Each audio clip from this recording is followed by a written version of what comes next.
اب ان جملوں میں دیکھیے، ان مثالوں میں دیکھیے، عادل روز اسکول جاتا ہے، عادل اپنا ہر کام وقت پر مکمل کرتا ہے،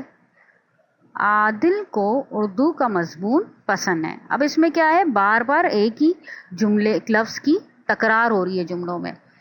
یعنی کہ یہاں بھی دیکھ لیں، عادل روز اسکول جاتا ہے، عادل اپنا ہر کام وقت پر مکمل کرتا ہے، عادل کو اردو کا مضمون پسند ہے۔ اب اس میں کیا ہو رہا ہے، اسم کی بار بار تکرار ہو رہی ہے، جس کی وجہ سے تحریر میں اتنی خوبصورتی اور روانی پیدا نہیں ہو رہی۔ اب اسی کو اب دیکھیے کہ اگر عادل روز اسکول جاتا ہے، وہ اپنا ہر کام وقت پر مکمل کرتا ہے، اس کو اردو کا مضمون پسند ہے۔ اب اس میں ضمیر کے استعمال سے آپ دیکھیے تحریر میں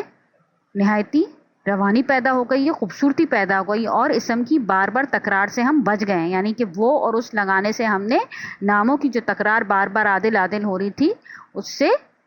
ہم ہٹ گئے، اس سے ہم نے اس کا نعو بدل حاصل کر لیا، اور اس سے تحریر میں روانی پیدا ہو گئی اور خوبصورتی پیدا ہو گئی۔ یعنی اس میں ضمیر